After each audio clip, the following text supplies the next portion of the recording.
Good evening. You can hear me? Yes, because I have a gadget. Thank you, Bilal, very much. Bilal is a dear friend, and we speak a similar language. يجمع بيننا أدب أقمناه مقام الوالد. It's been a long time. Thank you, Bilal, very much, and thank you all for joining us this evening. It has been wonderful for me to spend these past 2 days here at Abu Dhabi, at NYU and the Institute, and in the hospitality of the Library of Arabic Literature. I was fascinated to see up close, to witness up close this sincere, dedicated, uncompromising engagement with the Arabic literary heritage and tradition. And I think that one of the many accomplishments of the Library of Arabic Literature is its ability to transform Turath from an institution into a project, into an ongoing project. And projects are exciting because they're alive, and they're dynamic, and they're generative, and they are urgently relevant. And this tension between institution and project is at the core of the study of literary movement, and especially poetic movements. Because poetic movements start off as projects, but then over time they fossilize into institutions, and they consume themselves with the effort to preserve themselves and define themselves. And this all is very relevant to what I'll be talking about.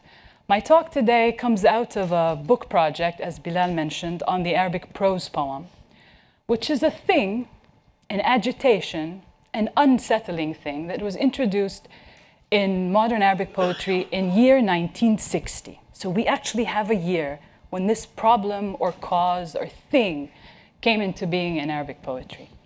And this book that I'm wrapping up, and I'll be talking, my talk comes out of the end of the book, where I turn to the poets, to a group of young contemporary poets, Arab poets or poets writing in Arabic, and this is why I've called them the poets of the 21st century. And by that I mean poets who were mostly born in the 70s or the early 80s, and they started publishing, or they launched their poetic careers around the year 2000. These are the heirs of the project, of the prose poem project that was launched in 1960. So before I turn to them, I think some introduction to the prose poem Qasidat al-Nathar might be helpful. This is Unsi al-Hajj on a good day. And Unsi al-Hajj is one, with Adonis, is responsible for this thing that is Qasidat al-Nathar. This is an Arabic prose poem, and I will read it to you and say a few things. This comes from Unsi al-Hajj's book titled Al-Ra's al-Maqtu', The Severed Head. الطير الأسود أصابعي كي تشرح فمك تجذف في الرصاص وحين يحين موعدي فجأة برعبه القديم الطير الأسود يوقظك صمت المجذاف يسكنك نظر المجذاف. If you're worried and unsettled and disturbed, it's okay, because that's what this poem is out to do. This is an Arabic prose poem. Many will take issue with calling it a prose poem in the first place, especially if you're familiar with prose poetry in English and French. Because it doesn't look like what we expect a prose poem to be. Nevertheless, it is an Arabic prose poem for two reasons. First, its insistence on being a poem, a qasida. And second, the fact that it's written with no metrical consideration whatsoever, regardless of the lineation. Right? So this might look like free verse to you, but in Arabic, this is very much a prose poem. Meter, in the tradition of poem making in Arabic, meter, no matter how strict or loose, so a qasida or a qasida tafayla, was for a long time the fence separating poetry from everything else in Arabic. The prose poem, introduced in Arabic in 1960, is the first poem, the first Arabic poem to jump that fence. This poem is a poem in Arabic that does not want to be an Arabic poem. It wants to be a poem by other means other than those established in the Arabic tradition. In 1960, the Syrian-Lebanese poet Adonis published a short article journal in Sha'ar titled Fi Qasidat al-Nathar, on the prose poem. And in that same year, Unsi al-Hajj published his poetry collection Len, with a seminal introduction, and both of these works are considered the two theoretical cornerstones that launched the prose poem in Arabic. They are the first instances, so both of these works, of using the Arabic phrase قصيدة النثر as a translation of the French poem en prose. But before that, nobody said قصيدة النثر. We would say نثر شعري, نثر فني, شعر منثور. قصيدة النثر was introduced in these two works in 1960. And by that, Unsi al-Hajj and Adonis announced the conceptualization of a category, even if the practice of blurring verse and prose had existed in Arabic literature for centuries before that, right? We have many examples of prose that is poetic. Zaj al-Kuhan, the Quran, the Maqamat maybe, Nathr al-Sufi, but not a prose poem that's in your face, like something like this. In other words, the Arabic prose poem was not invented in 1960, but rather became a thing and was introduced as a simple abstraction. And I'm borrowing the term simple abstraction here from the work of Stephen Monte, who works on the American prose poem. This means it suddenly became a thing or a cause to champion or a problem to solve. And it was the first text in Arabic to claim to be a poem without meter and without preconceived form. This prose poem, which would have been a blatant announcement of rebellion in the 1960s or the 70s, is now the form adopted by most young contemporary poets writing in Arabic today. The debate around meter, which was heated and caused, feuds and threats of murder in the 60s and the 70s, is no longer such an issue today. The poets of this later phase do not necessarily think of themselves as breaking away. The open space/text that the Arabic prose poem has created in Arabic poetry now poses new questions and reveals new imperatives which inform the Arabic poetic endeavor in the 21st century. Before I move on to this later generation of poets, in my book, I think there are two instances that are necessary to bring up. So the book looks at, is a collection of case studies. And prose poets in Arabic are very different, and it's really a reduction to call them a school or a movement. And the poets who launched the project, people like Unsi al-Hajj, Adonis, Fuad Raf'a, Salim Barakat, Qasim Haddad, Muhammad Bennis, are all very different. And there's nothing homogeneous about them. But out of this collection of poets, I think two of them are most resonant with the younger generation. Two of them have recognizable legacies in the poetry of younger generations for two reasons. And these two poets are Muhammad al-Maghut. Many of you have heard of him. He's probably one of the most popular modern Arab poets for obvious reasans. Muhammad al-Maghut's debut on the Arabic poetic scene was in 1957. And there's a very interesting anecdote that Adonis and Maghut himself liked to tell and retell, is that in one of the monthly Sha'ar, Journal of Sha'ar meetings, they used to meet every Thursday in Yusuf al-Khal's house.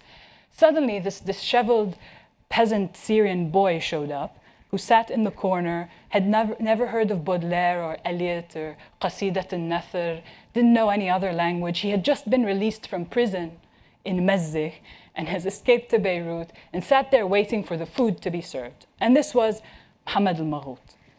His first poetry collection was Huznun fi Daw al-Qamar. Muhammad al-Maghut writes in a strict language. He doesn't assume anything. He avoids rhetoric. He doesn't care whether you call his poem a qasida or a qasidat nathr or a qasidat taf'ila or just a nas, a text. He makes fun of theory and he deliberately withdrew from the theorizing effort of the prose poem. And his language is simple, monotonous. Khalida Said calls it primitive. And I think he takes pride in that. The other poet who is an important reference to the poets I'll be turning to in a minute is Wadia Saadeh. So as you notice, both of them smoke and they just don't care. So that's the attitude. Wadia Saadeh as well joined the Sha'ar group later, so around 73. He also has an interesting story which he likes to tell in interviews. He's from a northern village in Lebanon called Shabtin. One day in 1973, he showed up in Hamra Street with a stack of handwritten copies of his first diwan, Laysa lil Masai Ikhwa, the evening has no brothers, typos, but that's okay. Saadi would be okay with typos. So he stood in the street distributing his first collection, handwritten. And when he remembers that incident, he says, I was a young poet and I went out to meet the reader, literally on the street. It's a funny story, but it's also significant because it shows us how Wadia Saadi deliberately bypassed the institution of publishing, the institution of mentorship and apprenticeship under established poets, the institution of networking, and he just went out to write poetry on the street. Wadia Saadi, like Muhammad al-Maghut, says, I do not write poetry, call it whatever you want. I prefer modern text, nas hadith. And another recurrent feature of his project is that he dislikes language. He's always complaining about the repression of language. He hopes to survive language. He's a poet who writes poetry, but then ultimately tells you it's better to not have said anything at all. So Muhammad al-Maghut and Wadia Saadi share both this refrain and this detachment from the theorizing effort and this attitude towards the Arabic language. They don't insist on it. They're not out to intervene in it. They write in this neutral, almost stripped Arabic. So drawing a thread from Maghut through Saadi to the third generation of prose poets reveals an Arabic poem whose investments are becoming exceedingly extra-linguistic. The motivation and direction of this generation's poetry are outside the exercise of language, or rather the exercise of one language. Arabic is one medium for expressing poetic ideas or ideas about the poetic. It is not where the poetic impetus grounds itself. This is a disembodied poetry released from the hold of language. It takes on adjectives such as universal, conceptual, philosophical, transnational, migrant, and it subsumes languages or various registers of language to communicate a mood or a state of mind that is not the product of language thinking of itself, but rather precedes or bypasses the engagement with language altogether. Many of these poets, and whom I will be turning to in a minute, are bilingual and or dedicated translators of foreign poetry into Arabic. So the prose poem is an obvious choice of form for them. All specifically Arabic prescriptions for poetry are superfluous to this new sensibility. In a collection, in a 2009 collaboration between the Hay Festival and Beirut World Capital of the Book, a group of these poets were brought together in a conference titled Beirut 39, and a selection of translated works was later published in a volume titled Beirut 39, New Writing from the Arab World, edited by Samuel Chamoun, so the founder and editor of the London-based Bani Pal journal, with a short preface by the Lebanese novelist Hanan al-Sheikh. Hanan al-Sheikh says in her preface, these 39 Arab writers have flung open the doors on Arabic culture. But other doors were flung wide open, the doors of poetry and its limits. All the tensions we could have pointed out in the works of the earlier prose poets who were trying to intervene and disrupt people like Adonis and Unsil Hajj are relaxed in the works of these poets. This is the poetry of individual, moment, self-absorbed, closed off, unconcerned with intervening or renovating or reclaiming or rejecting anything. The Arabic poetic tradition is one among many other influences which inform this generation's making of poetry. Their linguistic formations and experiences are not grounded in one, but many traditions. In his introduction to the Beirut 39 anthology, Abdou Wazen, the poet, novelist, and cultural journalist, celebrates this generation's disobedience. And he says that he sees them as rebelling against traditional literary cultures. But then he goes on and touches upon the most central manifestation of their project when he says, and I'm quoting, "These poets are not afraid to make grammatical errors. Some purposefully don't finish their sentences. Others are fond of slang and street talk and dialects." I know, or I hope that you're all thinking that foreign languages and poetries have always been an influence and one of the many stimuli of the Arabic modernist movement. Since its budding in the 1940s. Foreign poetic sensibilities continued to be an operating elements in all the later phases of the modernist movements as well. we often speak of echoes of the international modernist movement in the works of the pioneers or the NYUAD. Even poets who did not master foreign languages were not immune to the infiltrating effect of translated poetry and theory. However, in the works, although all the poems I'll be showing you today are written in Arabic, but here the foreign is embedded in the Arabic, and the engagement with the foreign poetries and sorry, I lost a page, but I think I can fix it.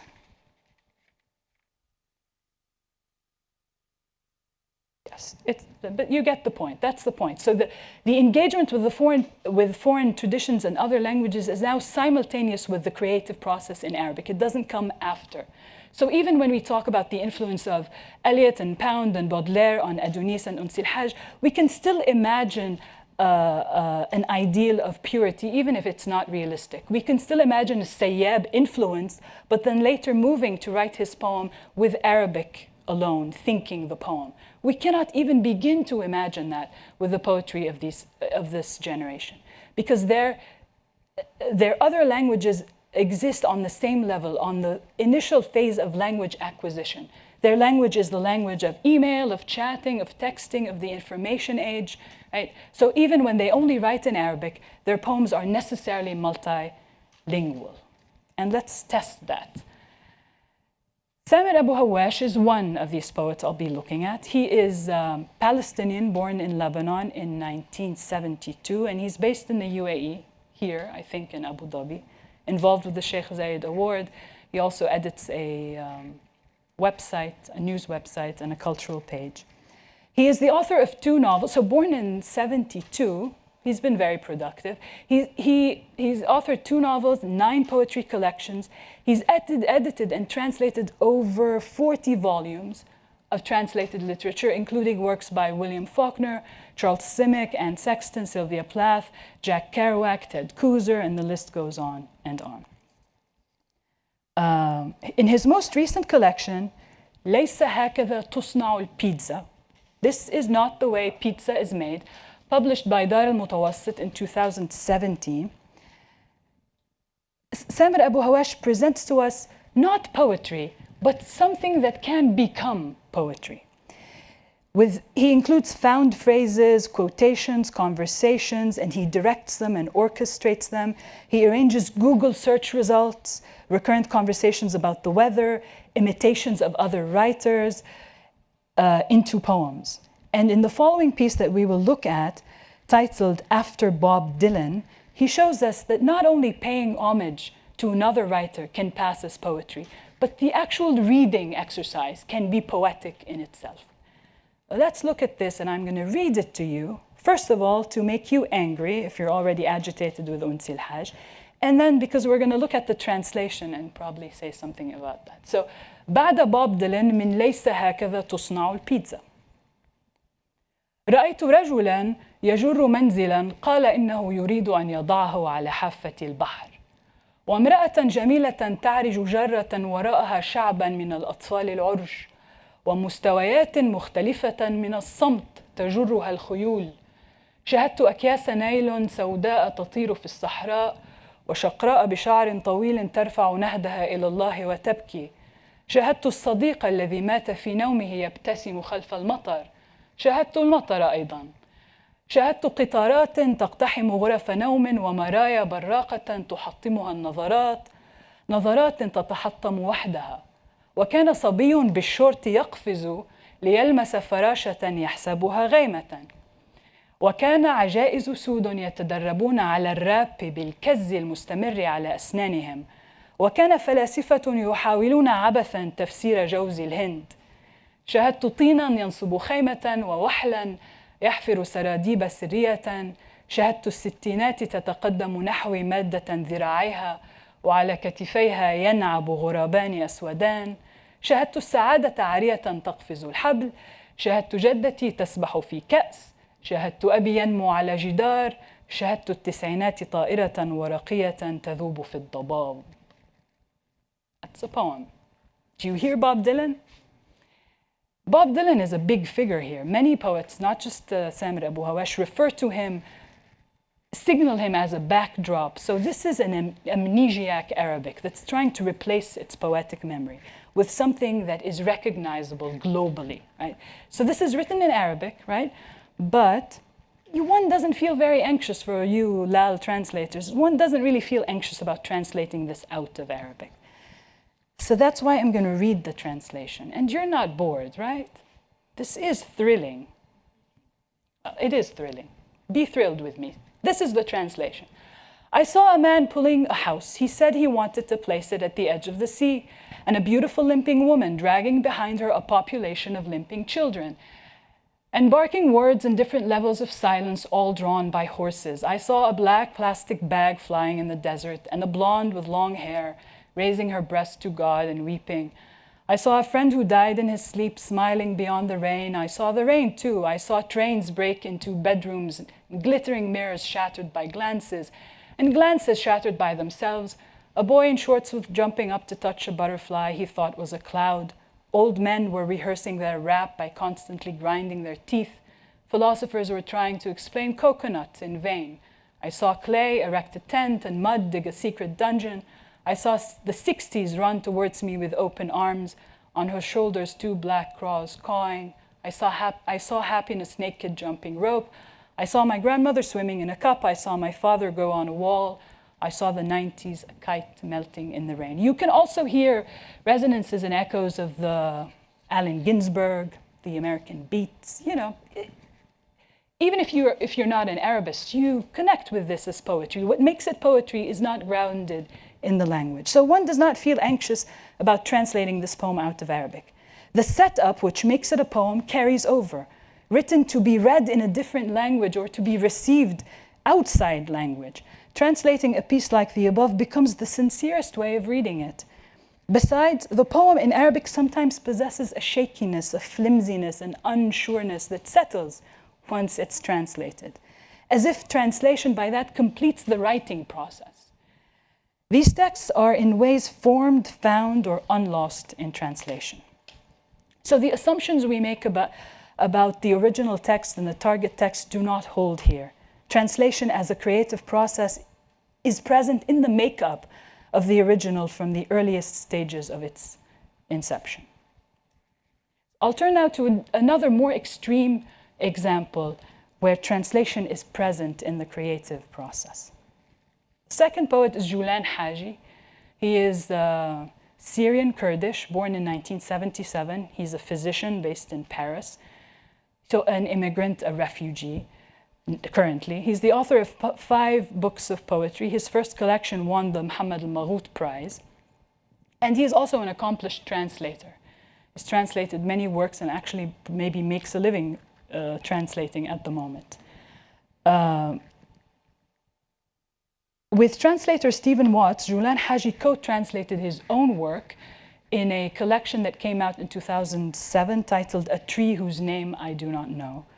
He also participated in a very unique and interesting co-authoring experiment with the Arab-American poet and translator Fadi Huda, who's probably most famous for being the Mahmoud Darwish translator. And that's what we'll be looking at. In a sequence of poems included eventually in Fadi Huda's collection of poetry. So the author eventually is Fadi Huda, who published his most recent collection. It's called Footnotes in the Order of Disappearance. This collection includes a sequence that was co-authored / co-imagined with Julan Haji. They co-think and co-imagine in Arabic, but the poems are ultimately formulated in English by Huda alone. Haji's poem, the one we'll be looking at, which is titled In a Cemetery Under a Solitary Walnut Tree, is one of the poems included eventually in the sequence. But the poem existed initially in Arabic in Julan Haji's collection Mizanul Adha, The Balance of Hurt, which was published in 2017. So notice the journey of this poem. It was initially written by Julan Haji in Arabic, right? And this is the poem in Arabic. تحت شجرة جوز زرعها غراب بئر حفرها مجنون بإبرة ففاضت حبرا كانت الكلمة full stop, that's him not me كانت الكلمة تتأرجح باتجاه الورقة مثل فانوس يهبط بئرا مطلية بكلس حبله في يد طفل. So this is the Arabic poem that the poet Julan Haji wrote in 2016. In 2017, Julan Haji collaborated with Stephen Watts to publish this selection of his work in English. So here, Julan Haji is a co-translator of his own poem. And this is the translation he and Watts come up with, right? Listen to this. Under a walnut tree planted by a raven, there's a well that a madman dug with a needle so that ink gushed forth.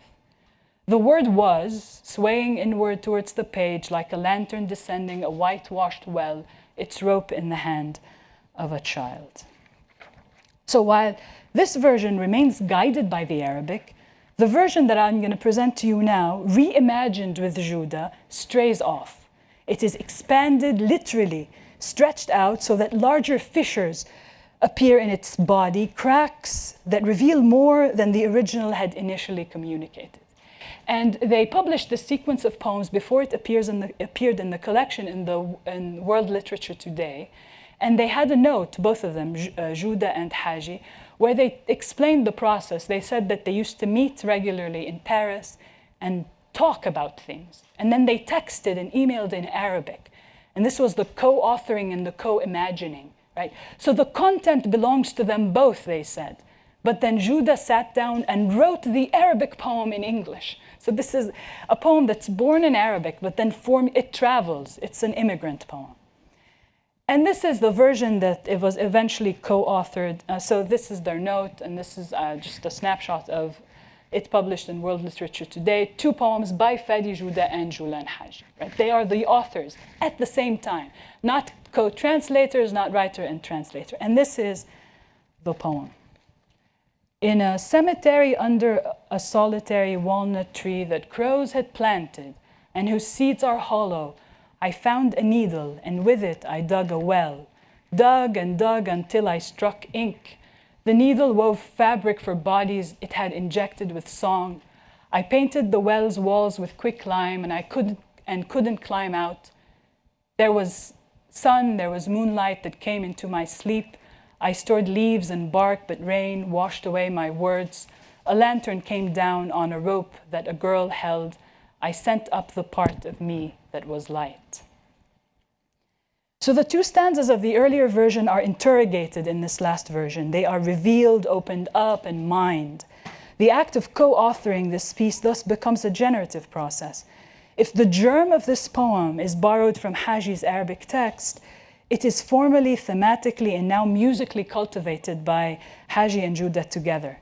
This final iteration of Haji's imagination, now shared with another author's voice and formulated in another language, another language's forms of thought, still reveals a dimension latent in the Arabic poem from which the journey was launched.